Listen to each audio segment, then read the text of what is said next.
예, 제가 처음에 제안을 받았을 때 제 제자가 전화를 했습니다. 그래서 대구에서 이런 시민 강좌식으로 하는데 계명대학교에서 한다 해서 제가 어느 정도는 이거 익숙한 그런 포럼이다, 모임이다 생각했습니다. 근데 이 유서 깊은 이 모임, 여기도 783회 이렇게 적은데 참 우리나라에서 이런 학회가 있는지 싶습니다. 이 숫자 자체가 이미 이 학회의 어떤 권위를 말해주지 않나 이렇게 생각합니다. 저는 칼빈에 대해서 이야기하라 그러면 뭐 한 두 달은 할 겁니다. 아마 그야 밥만 사주면. 그래 칼빈을 좋아하고 또 뭐 오래전에 안 것은 아니지만 고등학교 때인가 중학교 때 세계사 책에 루터의 그림이 아니고 루터의 사진이 없고 칼빈의 사진이 있었던 기억이 있습니다. 그래서 왜 칼빈인가? 루터가 종교개혁을 시작했는데, 근데 그때는 잘 이해를 못했었는데 아마 제가 그 어린 나이에 그 사진을 봤을 때 그 책이 어느 부분인가 하면 종교개혁에서 이렇게 근대로 넘어가는 어떤 그러한 그런 부분에 대한 전환기, 또 그런 내용을 담고 있는 부분이었습니다. 그래서 아마 이 시대의 중요한 인물인갑다 이렇게 생각했습니다. 오늘 많은 것을 제가 칼빈에 대해서 나눌 수 없고 우리가 뭐 이황의 사상을 이야기한다 이러면 뭐 이황이 언제 태어났고 또 어디서 살았고 또 그런 이야기를 다 할 수는 없지 않습니까? 그러나 이 칼빈은 조금 그 인물 자체가 우리에게 시사해 주는 그런 부분이 있습니다. 오늘 제목을 하나님을 아는 지식과 우리 자신을 아는 지식, 이건 아까 우리 교수님께서 소개하셨듯이 칼빈의 대작이라고 할 수 있죠. 오푸스 마그눔 대작이라고 할 수 있는데 기독교 강요 그 책의 마지막 판 1559년 판 제일 첫 줄에 나오는 그 부분입니다. 그의 모든 지혜는 두 가지로 이루어지는데 토타 페라 사피엔시아, 그의 모든 지혜는 두 가지로 이루어지는데 바로 콩니치오 데이 앳 노스트리, 하나님을 아는 지식과 우리 자신을 아는 지식이다. 여기에서 보면 처음에 주어는 지혜라고 썼습니다. 지혜가 수르는 보어는 지식으로 나옵니다. 이것을 조금 생각해 볼 필요가 있거든요. 지혜를 이야기했으면 지혜는 지혜다. 거의 모든 지혜는 하나님을 아는 지혜와 우리 자신을 아는 지혜다. 이러면 우리가 문장이 맞는데 거의 모든 지혜는 하나님을 아는 지식과 우리 자신을 아는 지식이다. 사실 칼빈이 말하는 지혜라는 단어, 이거는 우리가 뭐 세상에서도 지식을 갖추라고는 잘 말하지 않지 않습니까? 지혜로워라 이렇게 말하지 않습니까? 뭔가 지혜라는 것은 삶에 들어붙어 있는 개념이고, 지혜라는 것은 좀 더 거창하게 말하면 생명에 관한 거거든요. 신학에서 말할 때는. 신학에서 말할 때 이 지혜, 우리 구약에서는 호크마라고 하고요, 신약에서는 소피아라고 하는데, 이 지혜라는 것은 생명의 지식입니다. 아는 것이 사는 것입니다. 근데 그 생명이라는 것은 이 지상의 생명만 말하는 것이 아니라 바로 영원한 생명, 영생. 그래서 우리가 가진 거의 모든 지혜다 이러면 우리 인간이 이 땅에 와서 지상의 삶을 사는 그러한 삶의, 이 지상의 삶의 지식뿐만 아니라 우리가 신학적으로 표현했을 때 천상의 삶의 그러한 지혜, 그것이 바로 하나님을 아는 지식과 우리 자신을 아는 지식, 이것으로 이루어졌다 이렇게 이야기하는 것입니다. 칼빈은 1509년에 났습니다. 그리고 1564년에 죽었습니다. 만 55세를 살았습니다. 어디서 태어났는가 하면 프랑스 북부지방, 그 피카디 지방이라고 합니다. 우리나라로 하면 뭐 평안도 정도 대충 그렇게 이야기합니다. 평안도 아니면 뭐 한경도 뭐 그 정도로. 그 프랑스에 가보시면 대체로 파리나 이런 지대는, 그 지구는 좀 높습니다. 그리고 저 북쪽으로 올라가다 보면 점점 낮아지거든요. 우리나라는 북쪽으로 올라갈수록 높아지지 않습니까? 그런데 프랑스는 점점 낮아집니다. 낮아지다가 영 낮아지면 그게 로랜드, 바로 로가 네더 아닙니까? 네더. 그러니까 네덜란드가 됩니다. 그래서 거기는 이제 풍차가 있어야 되지 않습니까? 해면보다 낮은데 위치하고 있으니까. 그래서 이 프랑스가 점점 낮아지는 그 네덜란드로 가는 그쪽 어간에, 그쪽 지역에 바로 피카디 지방이 있습니다. 이 피카디 지방은 제가 아까 한경도 성격도 있다 이렇게 말했지만, 우리가 한경도 이라면 우리 홍경내난 뭐 이런 거 생각하지 않습니까? 또 평안도 이라면 뭐 우리가 상당히 뭐 항해도 평안도 이런 데는 어쨌든 우리나라의 큰 전쟁은 그쪽에서 다 했지 않습니까? 수나라 당나라 뭐 다 맡아서 그쪽에 싸웠지 않습니까? 바레니. 그렇게 해서 사실 세계 역사의 전사에 나오는 것은, 일본을 맞아서 싸운 것은 우리 이순신 장군도 전사에 나오지만 북쪽이 대부분인데, 바로 칼빈이 태어난 피카디 지방은 본래 야성이 강한 곳입니다. 그래서 일찌감치 로마 캐톨릭에 대한 그러한 거부 반응을 보였고, 그래서 루터 책이 일찌감치 많이 읽혔던 곳입니다. 그곳이. 그래서 그곳에서 떼따블이라는, 바로 별이라는 뜻인데요. 그 스타플랜시스라고도 하고요. 거기가 불란서 종교개혁의 후에 우리가 위그노라고 하죠. 거기에 그 사실상 지도자죠. 이 떼따블이 이제 칼빈보다는 나이가 많은데, 나중에 이제 칼빈도 떼따블을 만나는 적이 있습니다.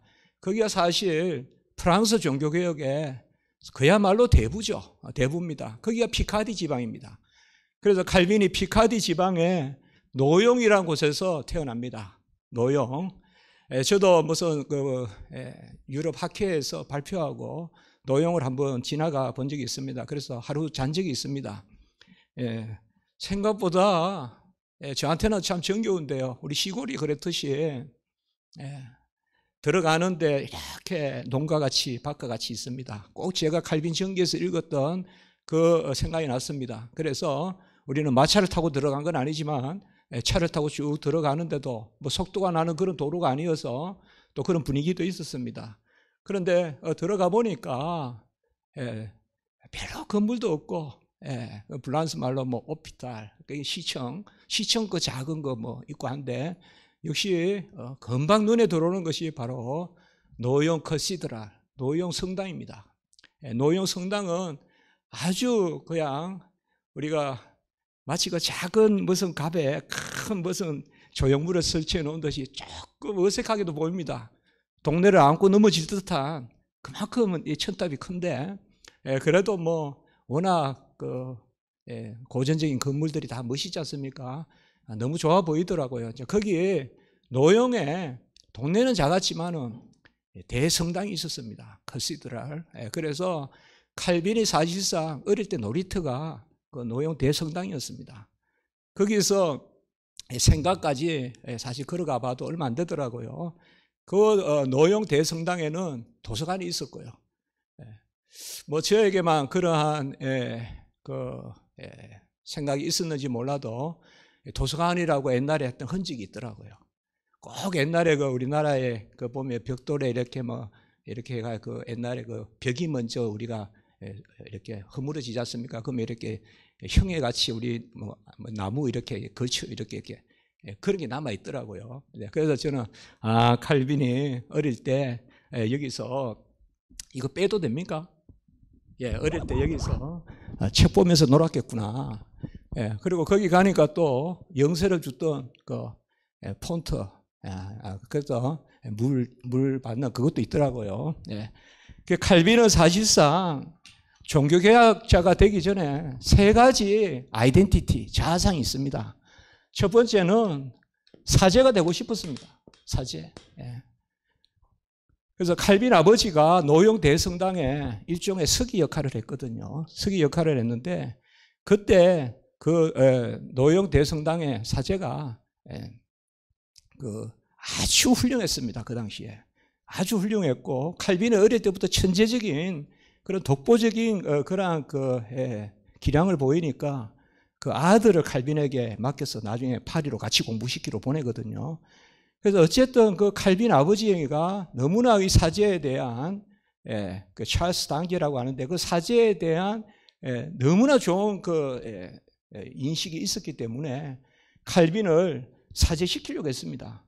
사죄시키려고 해서 사죄 성직록이라고 해서 우리로 말하면 뭐 자각금이라고도 볼 수 있지만 한마디로 사죄하기로 하고 다 대주는 거 있지 않습니까? 쉽게 말하면 이 사죄 성직록은 우리가 기독교 강요를 이제 읽다가 보면 이제 나중에 성직록에 대해서도 엄청 비판하는 그런 글들이 많이 나오는데요.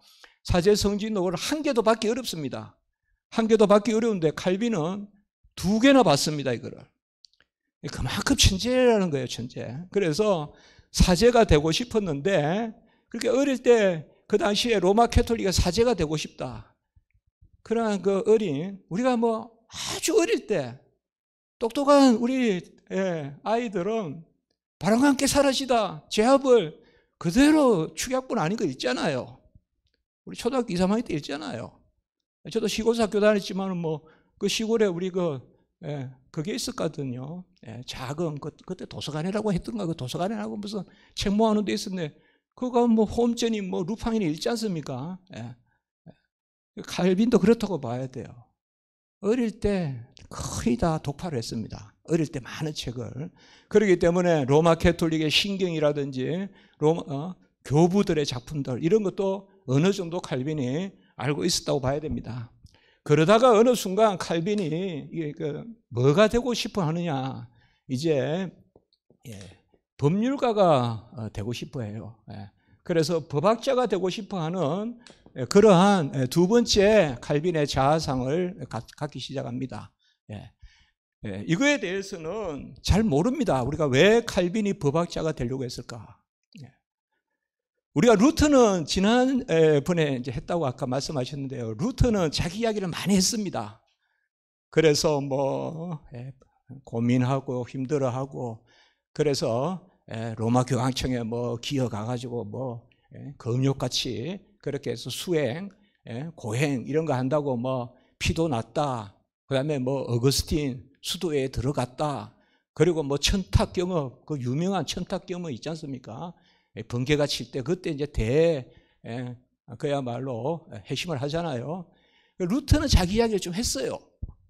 그래서 루터는 로마서 뭐 1장 16절, 17절, 3장 24절, 25절 또 이런 무슨 이런 구절들로 회심할 때 가장 영향을 많이 받았다. 이런 걸 알 수가 있는데 또 어거스틴도 자기 이야기를 했지 않습니까? 콘페시오. 또 고백 놓고 쓰지 않습니까? 그런데 칼빈은 드모농 리벤테를 놓고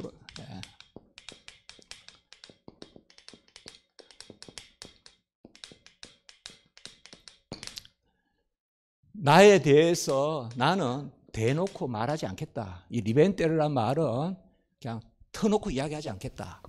우리 성경에 보면요, 사도 바울이 부득불 말하노니 자기 이야기 안 하는 겁니다. 자기 이야기를 안 합니다. 그래서 칼빈은 어느 대학교를 다녔는지, 동생이 몇 명인지 이것도 불확실합니다.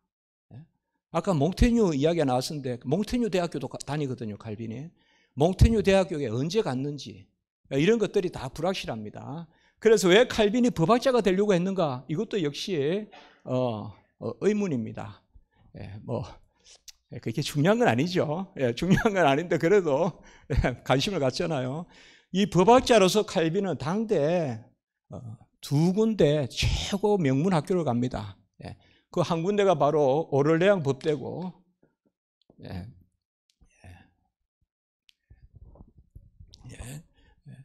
오를레앙 법대에 먼저 갑니다. 칼빈이 가서 여기에서는 뭔가 하면 칼빈이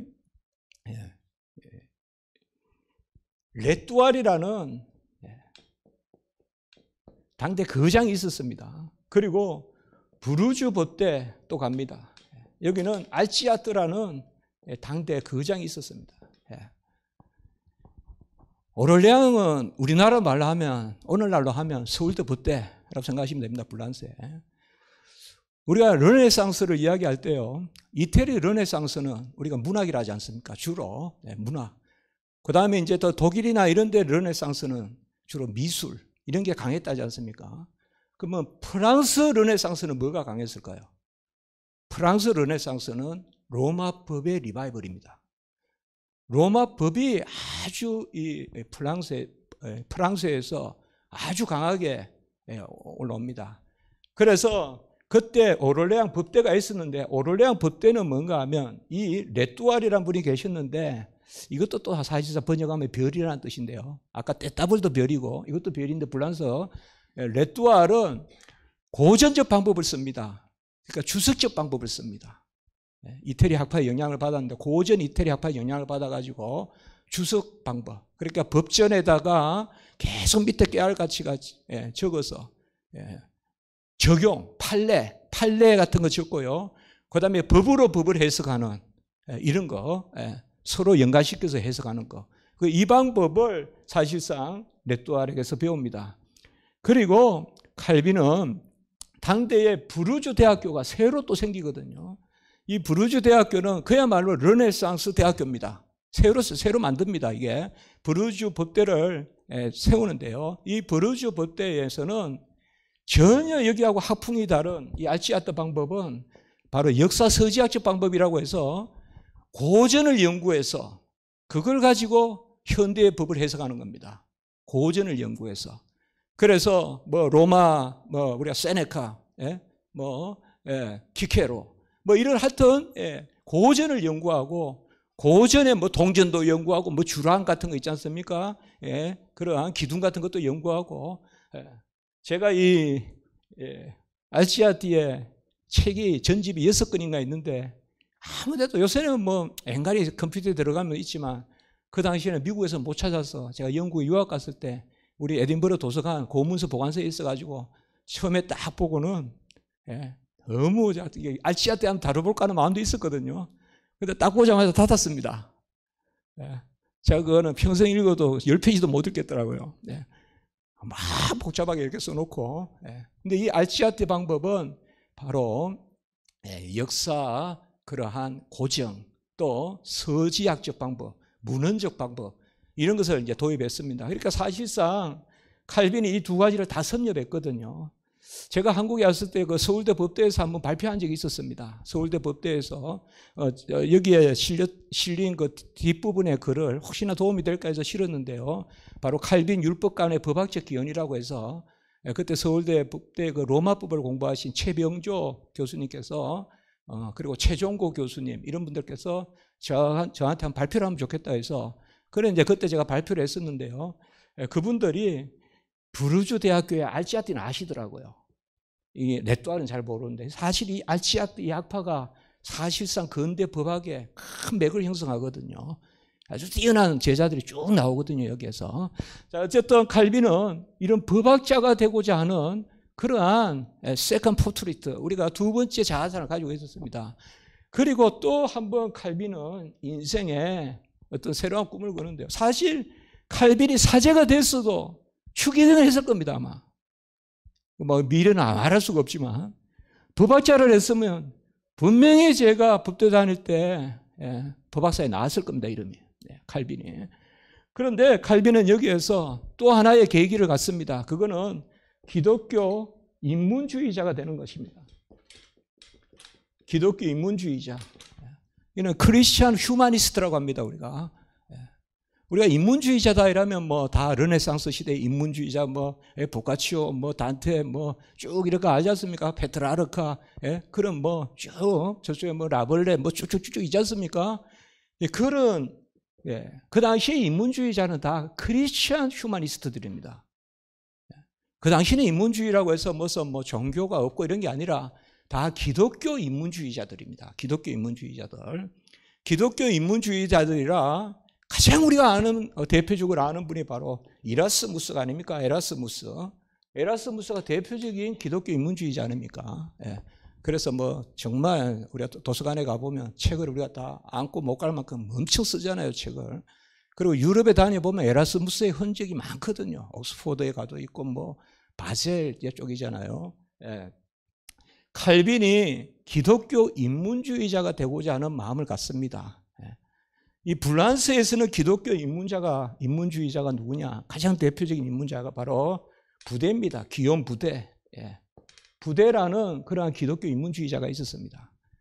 이분이 또 가장 기독교와 밀접한 가운데 인문주의를 한 분입니다. 기욤 부대. 여러분들이 혹시 제가 역시 제네바에서 제가 연구한 적이 있었고 그때 연구를 마치고 이제 돌아갈 때 파리를 들렀었는데요. 파리에서 그때 이렇게 노틀담 이렇게 걸어갈 때 이쪽에서 무슨 오룩생가 가보고 뭐 이렇게 하는데 피카소 박물관 그 가서 한국 전쟁한 그 사진도 보고요. 게르니카 있지 않습니까? 그 그림 그것도 보고 그리고 가는데 시층이 있어요.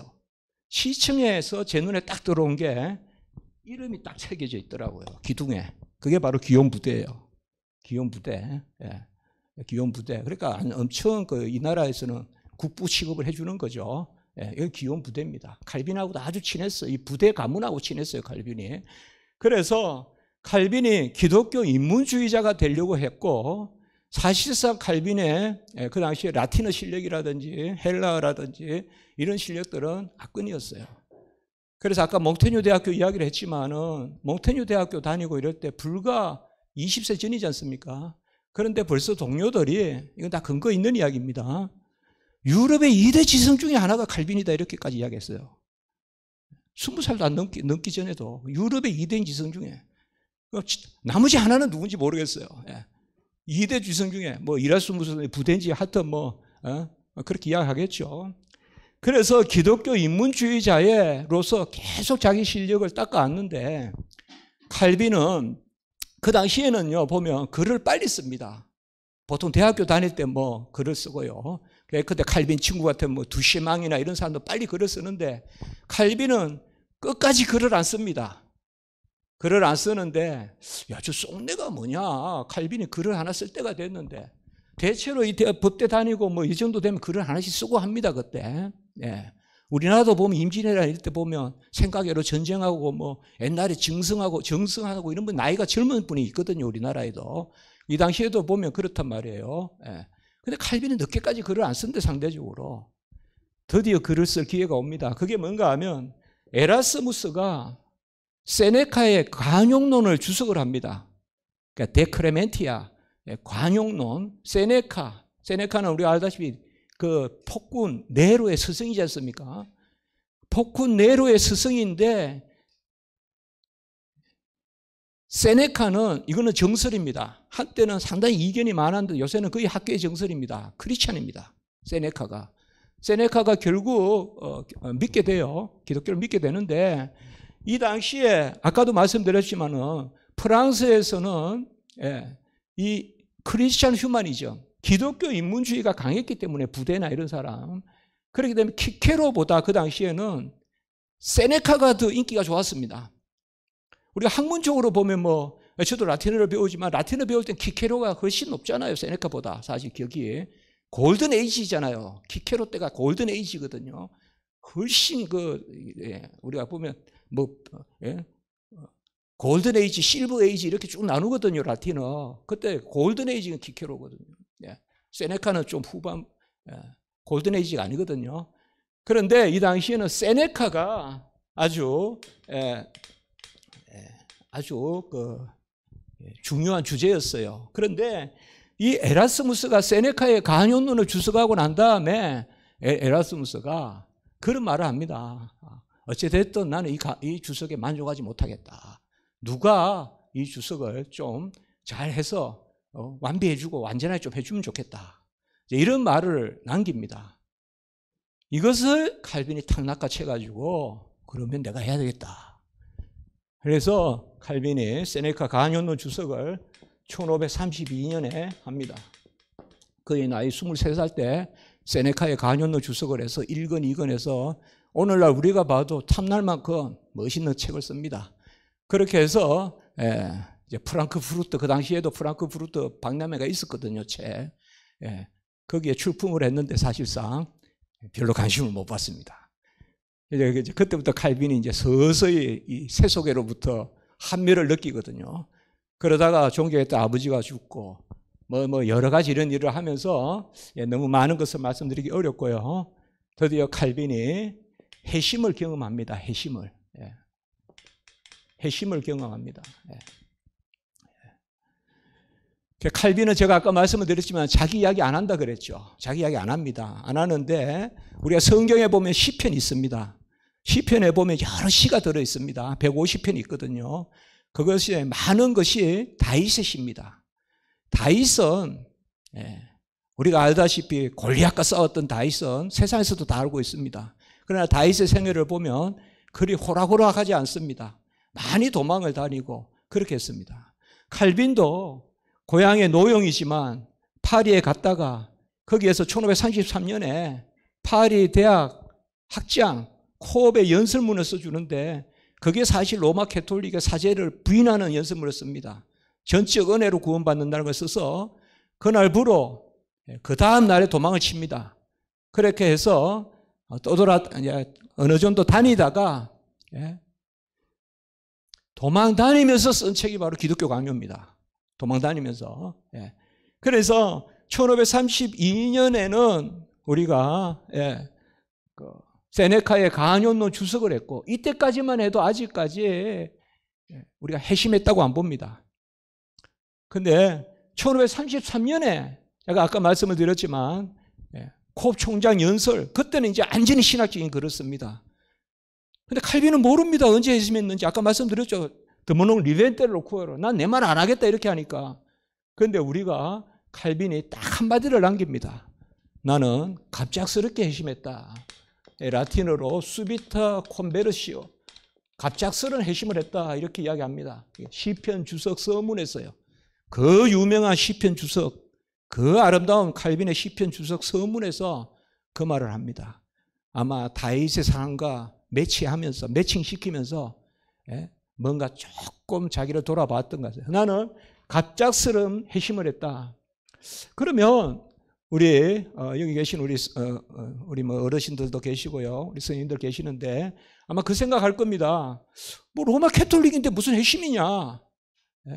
이제 종교 개혁자들에게 있어서 회심이란 단어는 바로 우리가 이것을 진리의 회심이라고 그럽니다. 진리의 회심. 로마 캐톨릭도 삼위일체 믿습니다. 로마 캐톨릭도 예수 그리스도 믿습니다. 그런데 로마 캐톨릭은 오직 구원이 믿음으로 되는 것이 아니라 공로, 또 로마 캐톨릭의 어떤 사제, 중보 이런 여러 가지 잘못된 교리들이 있습니다. 우리 개신교에서 봤을 때. 그래서 우리가 회심을 경험했다. 이거는 이제 진리애로의 회심, 혹은 뭐 진리의 회심 이렇게 말할 수가 있는데 이 회심 사건을 칼빈이 경험합니다. 그래서 그때부터 칼빈은 손에 성경만 듭니다. 다른 책은 전혀 안 씁니다. 안 씁니다. 아까 멜랑어톤, 쩌빙글리 말씀도 하셨는데 쩌빙글리나 멜랑어톤은 이 회심을 경험했죠. 다. 근데 개신교로의 회심이 우리가 진리애로의 회심이에요. 진리, 베리타스, 진리로 회심하는 건데 그래도 뭐 멜랑어톤이나 부츠나 독일의 이런 사람들은 회심을 경험해도 좀 씁니다. 글을. 독어로 작품도 남기고 라틴어 작품. 근데 칼빈은 이때부터 아무것도 안 씁니다. 오직 성경에 대한 글만 쓰고 오직 신학에 대한 글만 씁니다. 그래서 기독교 강요, 우리가 동서고금을 통하여 기독교계에 가장 큰 영향을 미친 책이라면 기독교 강요라고 할 수가 있거든요. 기독교 강요.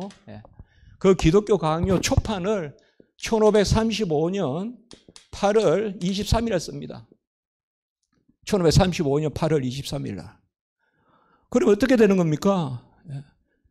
회심이 1532년에서 1533년 사이인데 아무리 빨리 잡아서 32년이라고 봐도 불과 3년 만에 기독교 강요 초판을 씁니다. 그래서 1536년 그 다음에 출판합니다. 근데 우리가 책은 출판 연도로 계산하거든요. 근데 우리가 이제 이렇게 강의할 때는 쓴 것을 이야기해야 되잖아요. 그러니까 1535년에 다 썼고 출판은 1536년에 출판합니다. 그렇기 때문에 길게 잡아야 3년, 그것도 도망 다니면서 자기 이름으로도 못 쓰고 그렇게 해서 책을 냈습니다. 내가지고 암암리에 그게 돌아다녔어요. 그러니까 초판은 기독교 강요 초판은 6장으로 구성되었습니다. 우리 신약 성경, 우리 혹시 여기 또 교회 안 다니시는 분도 계실 수 있는데요. 신약 성경의 3분의 2 분량 정도 됩니다. 그 정도 되는 분량으로 6장으로 그렇게 기독교 강요를 썼고, 재미있는 이야기도 많은데 다음에 한 번 더 불러서 한낮을 시간 주면 제가 다 이야기할게요. 오늘 시간이 없어서 지금 너무 급합니다. 제가 오늘 내려오면서 그 KTX 타고 오면서 최고의 숙제가 어떻게 짧게 끝낼까, 이게 제 숙제인데요. 지금 벌써 뭔가 잘못되고 있습니다, 지금. 그래서 1536년에 초판을 쓰고요. 이 책이 아마니의 도란, 익명으로 썼습니다. 다른 이름으로 썼습니다. 이것을 아마니에 돌아다닌 것을 보고 읽은 사람이 바로 제네바의 도시개혁, 우리 도시 종교개혁을 이미 완수했던 파렐이 그 책을 읽었습니다. 그래서 파렐이 제네바로 칼빈을 데리고 갑니다.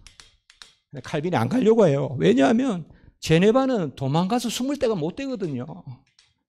제네바는 사통팔달입니다. 밑에서 이태리 올라오죠. 불란서 내려오죠.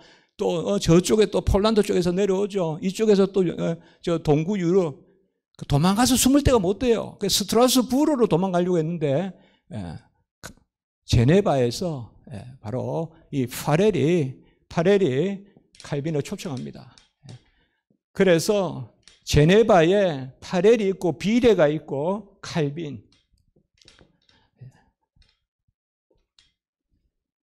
칼빈은 처음에 제네바에 뭐로 초청을 받았는가 하면요, 이 파렐도 대단한 사람입니다. 우리가 종교개혁은 크게 3기로 나누거든요. 이 하이코 오버만의 학자가 그렇게 나누는데, 1기 종교개혁은 루터의 종교개혁이고, 2기 종교개혁은 도시 종교개혁이고, 3기 종교개혁은 망명객 종교개혁이다. 아주 멋있게 나눴습니다. 대학자죠, 하이코 오버만. 1기는 루터의 종교개혁. 1517년에 비텐베르크 시작되는 루터의 종교개혁. 2기 종교개혁은 도시 종교개혁. 이거 뭔가 하면 각 도시마다 종교개혁이 일어납니다. 종교개혁은 국가 단위로 일어나는 게 아닙니다. 도시 단위로 일어납니다. 도시 단위로. 뉴샤탈, 로자, 스트라스부르, 엠덴, 에컨데요. 도시별로 종교개혁, 하이델베르크, 도시별로 일어나거든요. 쥐리, 종교개혁이 일어납니다. 그 당시에 종교개혁은 뭔가 하면 비도메라고도 하는데요. 비숍을 쫓아내는 게 종교개혁입니다. 비숍을 쫓아내는 거, 주교. 그 당시에 주교는 뭡니까? 로마 캐톨릭의 중세 개념에서 주교는 성 속의 건세를 다 가지고 있는 거예요. 성 속의 건세를. 주교가 교회 재판만 하는 것이 아니라 세상 재판도 다 하는 거예요, 기본적으로.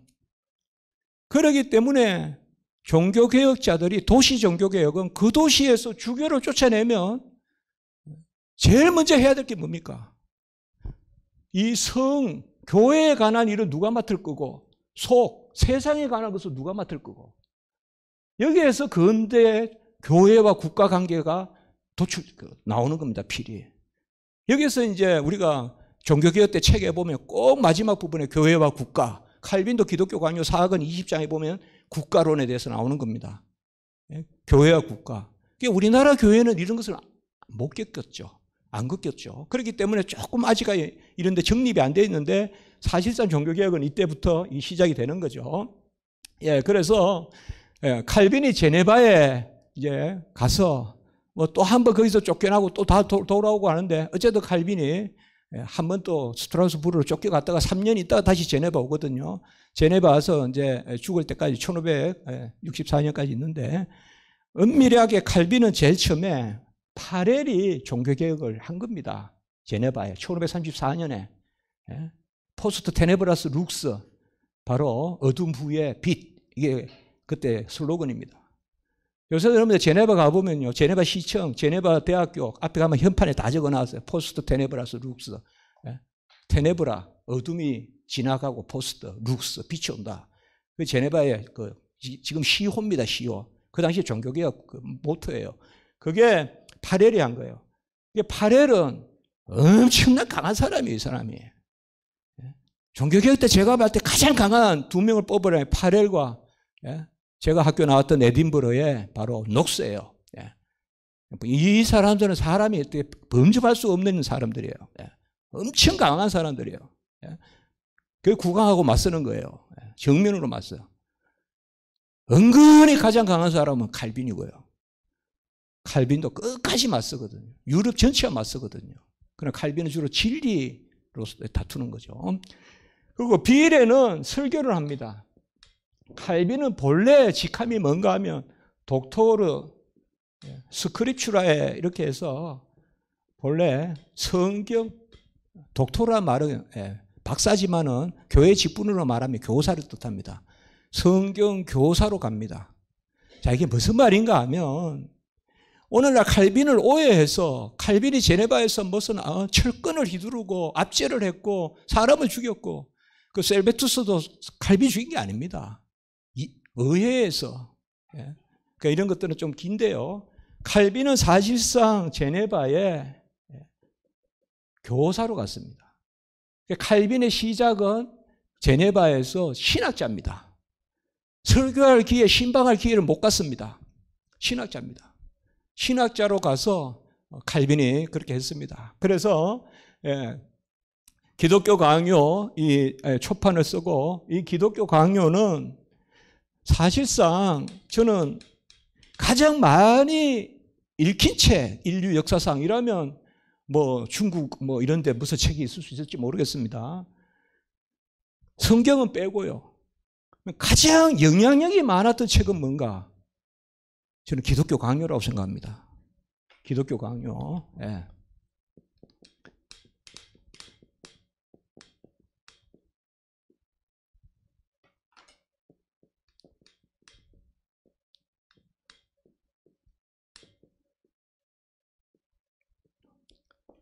그대로 기독교의 강요입니다. 기독교 강요. 1536년에 초판이 나왔고요. 사실상 쓴 거는 1535년에 썼다 그랬죠. 그리고 1539년에 2판, 1543년에 3판, 1550년에 4판, 1559년에 5판이 나옵니다. 5판이 나옵니다. 초판은 6장으로 이루어졌고요. 아까 제가 성경의 3분의 2라 그랬죠. 마지막 판은 4권 80장 1277절로 이루어졌습니다. 권장절로 나누었어요. 각 권이 1권에는 18장, 2권에는 17장, 3권에는 25장, 4권에는 20장 이래서 각 권 다 합하면 80장. 그리고 장마다 또 절이 있습니다. 그래서 칼빈의 기독교 강요는 크게 라틴어판이고요. 라틴어판을 우리가 중심으로 1판, 2판, 3판, 4판 합니다. 그런데 칼빈은 이 라틴어판에 대해서 또 프랑스어로도 또 본인이 직접 씁니다. 다는 쓰는 거 아니지만 예컨대 2판 뭐 대표적으로 3판 또 마지막 판 이런 거 씁니다 본인이. 그래서 기독교 강요가 나오는데요. 기독교 강요 칼빈은 제네바에서 종교개혁을 했지만 사실상 칼빈의 신학은 제네바에 머물지 않죠. 저는 이게 칼빈 신학의 아주 중요한 부분이라고 생각합니다. 지난주에 루터를 했죠. 루터는 철저히 독일직입니다. 루터는 독일 사람입니다. 철저히 독일직이에요. 사실 독일 귀족하고 많이 부딪혔지만 독일 귀족을 철저히 알고 있었던 사람이 루터예요. 그래서 친했어요, 독일 귀족하고. 그래도 그 와중에 루터가 살아남고 그 다음에 민츠라든지 제세레파라든지 이런 것도 다 물리친 거예요. 어떻게 보면 주류였어요. 그런 면에서는 루터는. 그러나 칼빈은 본래 아까 말씀드렸듯이 프랑스의 피카디 지방 그 변방에서 태어났는데 거기서 파리 가까이 공부하다가 이제 부르주 가까이 공부하고 뭐 이렇게 하다가 이제 나온단 말이에요. 망명이죠. 뭐 자발적 망명이라고도 볼 수 있겠죠. 그 당시에 사죄를 부인하고 오직 그 믿음으로 구원에 이른다고 그렇게 말하면 어떻게 살아남겠습니까? 그러니까 이제 도망을 쳐서 앙겔로무로 해서 이렇게 해서 이제 도망해서 이제 제네바로 들어오거든요. 그럼 여러분 한번 생각해 보십시오. 제네바는 자기 고향이 아니지 않습니까? 물론 언어는 감사하게도 프랑스어를 씁니다. 제네바는 프랑스어를 쓰잖아요. 스위스는 여러 언어가 있잖아요. 이것이 저는 하나님의 큰 뜻이라고 봅니다. 네. 칼빈의 신학은 처음부터 토착화 되지 않았습니다. 제가 한국에서 핍박을 받아서 중국으로 도망쳐서 중국에 가서 신학자가 된다 그러면 제가 중국적인 신학을 하겠습니까? 그렇다고 한국적인 신학을 하겠습니까? 그냥 성경만 붙들겠죠. 그러니까 여기에서 우리가 중요한 걸 생각할 수 있는데 칼빈은 그야말로 오르 원석이었어요. 신학에. 루터는 이미 뭔가 하면 콘테스츄라이즈드 이미 독일화된 신학이에요. 루터는. 멀리 뻗어가지를 못해요. 그래서 루터 신학은 겨우 그 스칸디나비아 반도 뭐 미국에도 아주 소수만 있지 않습니까? 그러나 칼빈의 신학은 성경 그 자체예요. 성경. 그래서 칼빈에게 가장 중요한 것은 오직 성경. 성경 그 자체. 그리고 칼빈은 뭐예요? 지상의 신학, 나그네 신학, 겸손의 신학, 이 땅의 신학이라. 성화 단계의 신학. 완전한 것이 아니라 불완전한 인간이 하는 신학. 전부 이런 개념이거든요. 그러니까 칼빈 것은 갖다 쓰면 되는 거예요. 그래서 프랑스가 뭐예요? 프랑스 개혁주의가 되고, 독일에 가면 독일 개혁주의가 되고, 하란에 가면 하란 개혁주의가 되고, 그 다음에 잉글랜드에 가면 잉글랜드 개혁주의, 장로교가 되고요. 그 위에 잉글랜드 개혁주의, 청교도가 되고요. 그 위에 스코틀랜드에 가면 스코틀랜드 개혁주의, 곧 장로교가 되고요. 이 청교도, 장로교 이쪽에 미국에 와가지고 우리가 소위 미국 장로교, 또 이런 개념이 되죠. 그 사실상 칼빈의 신학은 이런 확장성이 있다 이 말이에요. 확장성이. 그리고 여기서 빠뜨리지 말아야 될 것이 왼쪽으로만 간 게 아니에요. 서쪽으로만 간 게 아니라 동쪽으로 갔단 말이에요. 동구 쪽으로. 이게 동구 개혁신학이라 그러지 않습니까? 우리가 동구라파 개혁신학. 예? 우리가 동구라파 개혁신학이죠. 예. 체코라든지 이런 데 쭉 이렇게 퍼져가서 동구 개혁주의. 예. 그러면 이런 칼빈이 각국에 가서 이 칼빈주의가 각국에, 그 당시에는 전부 기독교 국가니까요. 주일날 교회 안 가는 사람은 없으니까. 예. 그 각국에 가서 칼빈주의가 세팅되고 발전되고 심화되는 단계가 각국이 어떻게 보면 역사적인 평가로 나쁘게도 할 수가 있지만 소위 우리가 말하는 열강, 제국주의, 그때가 이 시대예요. 하란, 우리가 알다시피 뉴 암스테르담인 하란, 예? 저 바타비아입니까? 저 인도도 그쪽에 하란이라고 해요. 그 처음에 하란이지 않습니까? 그 다음에 이제 알다시피 영국, 미국 지금. 그래서 제가 아까 이들이 국시로 삼았다고 하지는 않지만 사실상 그들의 국시라고도 볼 수 있어요. 그건 보면 칼빈의 신학이에요. 이쪽이 그게 국시라고요. 그때 가장 강했다고요, 나라들이. 그 칼빈 신학의 핵심이 기독교 강요라고 봤을 때, 이 3단 노법으로 봤을 때 기독교 강요가 인류 역사상 가장 큰 영향을 미친 책이라고 말해도 과언이 아니죠. 맞으면 좀 이해해 주십시오. 네. 네. 제가 3단 노법이라 했잖아요. 예, 이제 본론에 들어가겠습니다. 지금까지 서론했습니다. 예, 예, 예, 책 보겠습니다. 예, 빨리 보겠습니다. 제가 20분만 더 하겠습니다. 예, 50분간 마치라 했는데. 예. 자, 하나님을 아는 지식, 우리 자신을 아는 지식. 칼빈은 사실 이렇습니다. 하나님을 알지 않고는 우리 자신을 알 수 없고, 우리 자신을 알지 않고는 하나님을 알 수 없다. 그러니까 여기에서 중요한 것을 하나가 칼빈이 이야기합니다. 그냥 우리 자신의 비참함을 알지 않고는 하나님의 어떠하심을 알 수 없다. 그런데 우리 자신의 비참함을 알려면 하나님을 알아야 된다는 거죠. 그래서 칼빈의, 오늘 제가 제목을 인신론이라고 했는데, 칼빈의 인신론의 시작은 바로 자기 부인입니다. 나는 스스로 알 수 없다는 것입니다. 데카르트는 어떻습니까? 우리가 방법서설이나 성찰이나 이런 데 보면 데카르트는 명정한 그러나 신에 대한 개념, 그 명정성을 내세우잖아요. 그 데카르트에게 있어서 인간은 타락한 인간이 될 수가 없어요.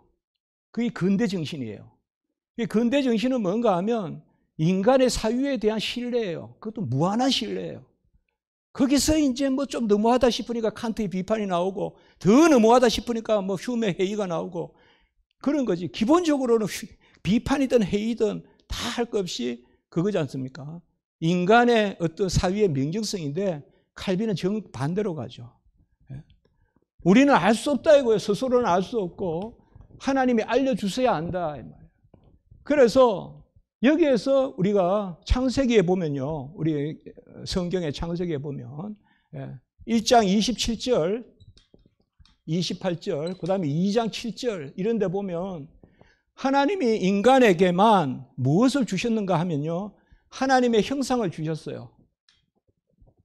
하나님의 형상을 주셔서 이 하나님의 형상의 지정의, 그래서 인간을 하나님은 하나님을 인격적으로 알게 하셨어요. 인격적으로. 이게 바로 영혼의 개념입니다. 영혼.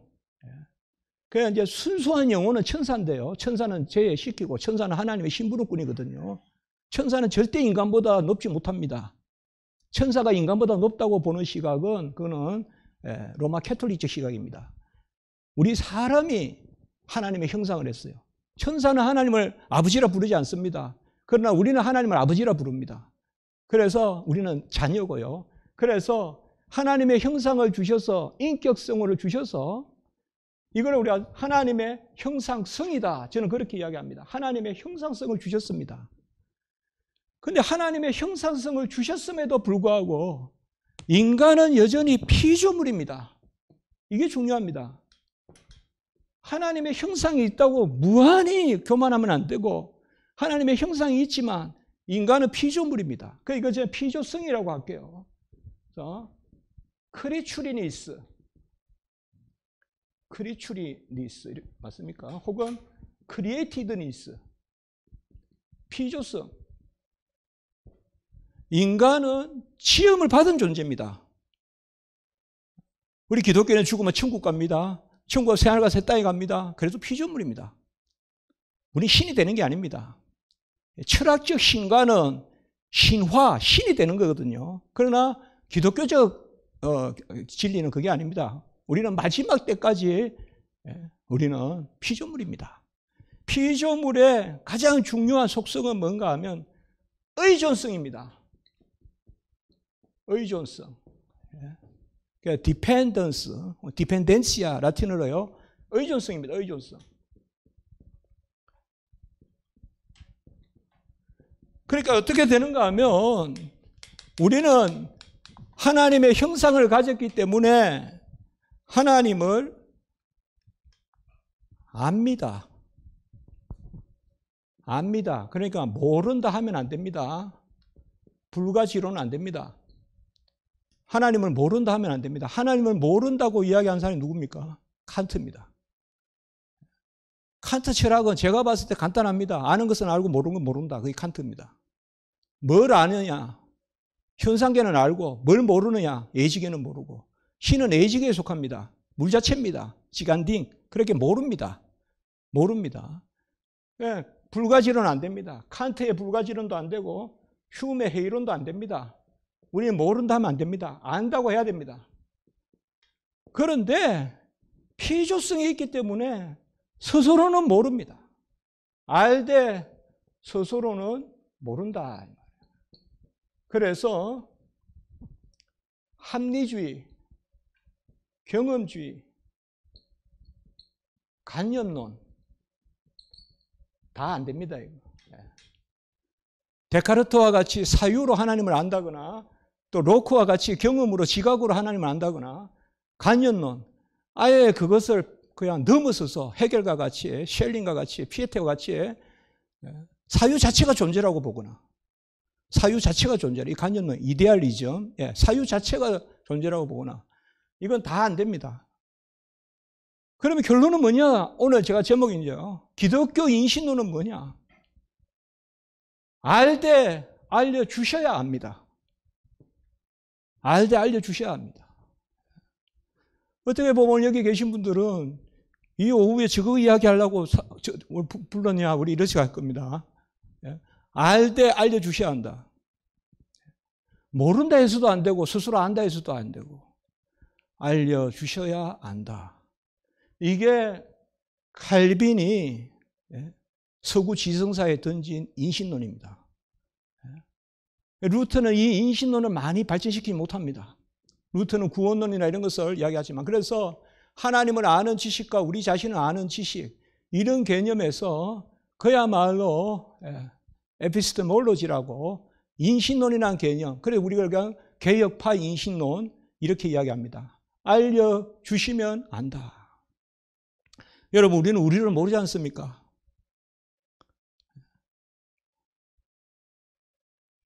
뭐 시간과 존재 여기도 보니까 위에 보니까 도서관에 책이 있던데 보니까 하이데거에 그 제일 앞에 보면 뭐가 나옵니까? 존재와 시간 보면 아니 본질 이야기는 없잖아요. 실존만 이야기하잖아요. 수레가 어떻게 만들어지고 어디서 왔고 그건 모르고 지금 수레가 속도가 얼마로 내려가고 뭐 그런 것만 우리가 신경 쓰자 이건 아닙니까? 실존주의가. 그러나 과연 우리 인간은 본질에 대한 질문을 안 하고 삽니까? 그리고 본질에 대한 질문을 던지면 과학이 다 답해 줍니까? 그럼 질문을 던지지 말아 하든지 그러면 질문을 던지게 하려면 답을 해주든지 하는데 우리는 겨우 하는 말이 한계상황 이렇게 하고 말아보지 않습니까? 칸트 모르는 이야기야.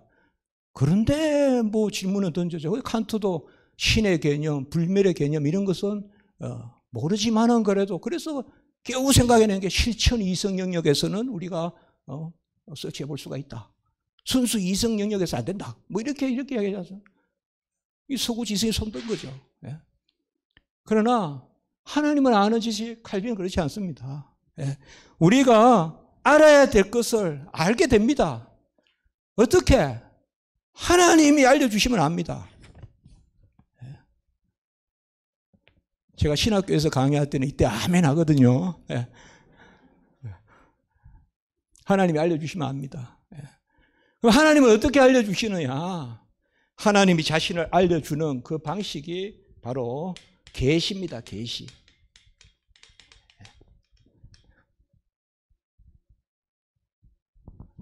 그걸 우리가 계시라고 합니다. 레벨레이션 계시입니다. 그런데 어떻게 알려주시느냐? 모든 만물을 통하여 알려주십니다. 그래서 이제 저도 대구에도 와보니까 대구는 꽃이 조금 늦게 피겠거니 했는데 여기도 벌써 꽃이 다 피었더라고요. 예. 그러니까 뭐 목련도 피고 보니까 벚꽃도 피고, 예. 모든 피조물을 통하여 다 알게 하십니다. 예. 이런 것을 우리가 일반 계시라고 합니다.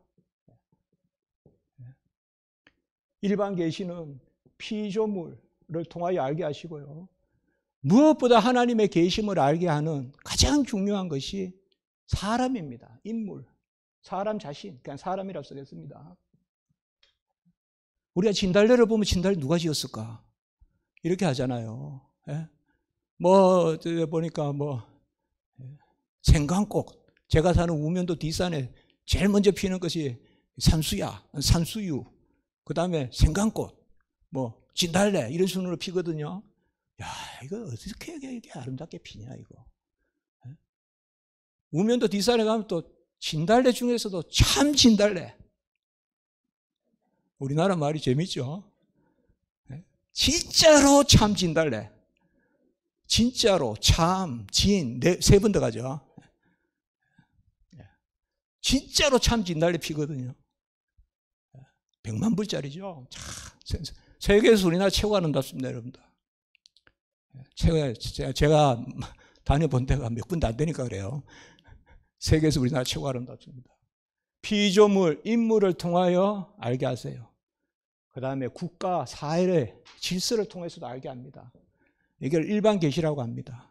그러니까 누구에게나 하나님에 대한 의식이 있습니다. 그러니까 이런 것들에 대해서 은연중에 표현을 하거나 어느 순간 표현을 하거나 저는 그것을 오늘 말할 수밖에 없습니다. 두 번째는 특별 계시입니다.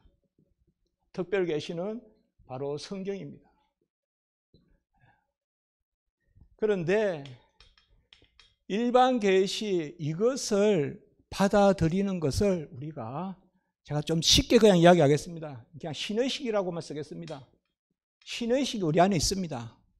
그리고 양심이 있습니다. 이렇게 그냥 두 가지만 쓰겠습니다. 보통 세 가지를 써야 되는데요. 두 가지만 쓰겠습니다. 하나님에 대한 의식이 있습니다. 네. 여러분, 내가 뭐 사는데 뭐 허전해. 나 뭐 뭔가 있는 것 같은데. 그렇거든. 좀 더 성경을 한번 읽어보십시오. 네. 하나님에 대한 의식과 양심이 있습니다. 양심이 있습니다. 제가 신학교 가면 우리가 낙도 선교회라는 걸 갑니다. 그래서 저기 저는 이제 제일 처음에 간 것이 저기 목포에서, 저는 이제 경상도 저 상주 사람인데 목포에 가가지고 뭐 장산도 가서 또 배 타고 막금대라는 데 가봤거든요. 가니까 경찰도 없고 아무도 없어요. 배 타고 내리니까 우리밖에 없어요. 팀을 이뤄서 갔는데. 그러니까 집마다 낫이 걸려있고, 야, 이거 오늘 밤에 어째 되는 거 아니야, 이거? 그런데 거기 한 2, 3일 있으니까, 거기가 최고 평안. 진짜 무서운 곳은 수성부, 여기가 무서운 곳이에요. 낙도가 무서운 곳이 아니라, 서울이 무섭지 낙도가 무섭습니까? 우리 안에 양심을 주셨기 때문에. 콘스켄티아, 양심을 주셨기 때문에. 지식의 합이에요, 그게 양심이란 말이. 천명의 증인, 지식의 합, 콘이 모은다는 거예요. 스켄티아, 지식. 그게 양심이거든요. 우리 안에 양심 꽉 있단 말이에요. 그래서 누구도 다 양심해. 그걸 어떤 사람은 이제 무뎌서 천둥이 치고 번개가 치고 집이 무너져야 이제 깨닫죠. 내가 뭐 잘못했나. 그런 게 있다 이 말이에요. 그 다음에 특별 계시는 성경인데요. 이때는 뭐가 있느냐? 믿음이 있습니다. 제가 아마 오늘 믿음 요거 이야기 조금 하고 5분 남았는데 마쳐야 될 것 같습니다. 그래도 임팩트 있게 이것만 하면 되니까요. 네.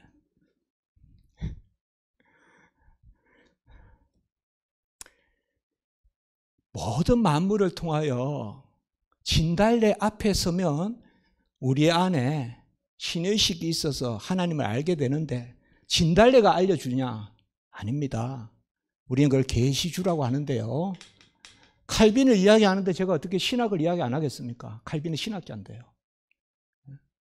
오늘 제가 강의가 여러분께 맞지 않다면 제가 틀린 게 아니라 저를 안 불렀어야 돼요. 자, 계시주는 하나님입니다. 진달래 앞에서 진달래가 말해주기를 바라는 거, 이거는 불교적 선문답입니다. 그러나 진달래 앞에서 하나님이 알게 하십니다. 그 다음에 성경은 믿음으로 받습니다. 믿음으로 받아들입니다. 그렇다고 해서 성경이 나에게 문자가 투투투투 튀어나와가지고 어떤 주문해 오듯이 주술적으로 그렇게 하지 않습니다. 이것도 하나님이십니다.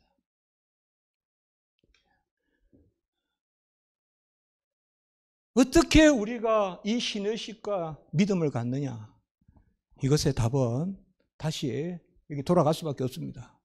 하나님이 알려주셔야 되고 우리를 불러주셔야 됩니다.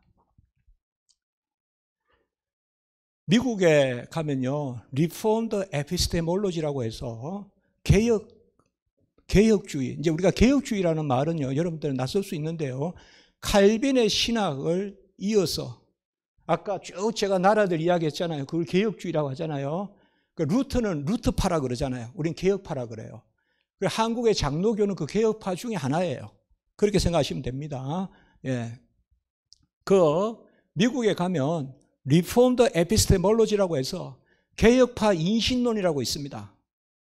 그게 누가 하는 건가 하면 대표적으로 노틀담 대학교, 미시축구 잘하는 노틀담 대학교의 알빈 플란팅카, 그 다음에 예일대학교에 이분은 여러분 좀 이러저렇게 이름 아실 거예요. 리차드 월트스토프. 이런 사람들이 개혁 인신론이라고 해서 주창했어요. 이 사람들이 생각외로 다 그 칼빈 대학교라는 것도 작은 동네 출신들이에요. 미시간주에. 그래서 뭘 내세웠는가 하면 리폼드 에피스테몰로지, 개혁 인신론이다, 이렇게 이야기했어요. 그렇다고 해서 뭐 여기같이 784매 학회하고 이런 것도 없어요. 몇 명 없어요. 근데 워낙 똑똑해, 이 사람들이. 그렇게 해가지고 책도 막 이렇게 쓰고요. 그래서 사실상 미국 학회에서 이거 얕잡아 못 봐요. 간단해요. 서구 지성사가 이때까지 실패했다는 거예요. 왜? 지식을 지식으로 봤다는 거예요. 인간이 아는 것으로만 움직인다고 생각했다는 거예요. 그러나 이 사람들의 입장은 그거예요. 믿음이에요. 믿음이 지식이다 이거예요. 지식이 지식이 아니라 믿음이 지식이라는 거예요.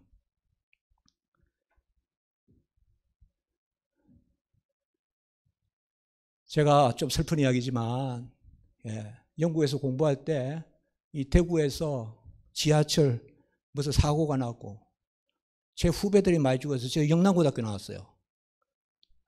후배들이 많이 죽었어요. 그래서 참 슬펐어요. 그리고 제가 신학교 1학년 때는 그게 먼저 있었죠. 성수교 다리가 무너졌어요. 성수교 다리가 무너져 그때 신학교 1학년 때 아침에 수업 가려고 8시도 되기 전에 기숙사에 있는데 그 소식 들었어요. 그래 참 어려운 일들이 있었죠. 근데 서울에 와가지고 이제 제가 처음에요. 이거 제가 거짓말 아닙니다. 지하철을 못 타겠어요. 겁이 나서. 유학 갔다 와서. 그 버릇은 참 무섭습니다. 한국에 처음 오니까 이발소에서 이발하고 제가 돈을 1,000원 줬거든요. 팁이라고. 안 줄 수가 없어요. 희한하죠. 사람의 버릇이라는 게. 그러니까 지하철을 못 타겠어요. 그래서 이제 제가 그때 교회가 왕십리에 있었는데 지하철을 타면 그 한강에서는 나오는데 그 밑에 지하로 들어가거든요. 그럼 기도해요, 기도. 여기 좀 살게 해달라고. 그럼 또 위로 올라가면 감사합니다 하고. 그 다음에 또 이게 참으면 성수대교로 가요, 또. 성수대교로. 그 왕십리에 교회가 있었거든요. 처음에는 성수대교, 야, 이거 어떻게 되냐. 근데 우리는 이러죠. 야, 나 이거 못 믿어. 성수대교 못 믿어. 그러면서도 가죠. 가죠. 제가 시간도 없고 해서 너무 형이하학적으로 하부적으로 설명할게요. 왜 어떻게 갑니까? 지식이 없는데. 지식이 없는데 어떻게 그 다리를 갑니까? 무너지면 죽는데. 그거 어디 한번 뭐 게임 해보는 게 아닌데 현실인데요. 여러분 결혼할 때 다 알고 합니까? 다 알고 합니까? 뭐 하고 해요? 믿고 하죠. 이거예요. 이거 우리 철학에는 벌써 있는데 이게 갖다가 도용한 거예요. 이거. 우리는 뭐 천길 사람 속은 모른다 하면서도 사람하고 또 더불어 살잖아요. 우리나라는. 이렇게 쉽게 생각해서 지식이 다한 것 같아도 진짜 우리가 명확한 지식은 믿음의 영역이라는 거예요. 어떻게 보면 우리의 지하에 지금 들어오고 이런 것도 다 믿음의 영역이라고요. 여기에 다 개수해서 뭐 해서 여기는 100% 안전하다. 그러니까 지하로 들어가라. 아니거든요.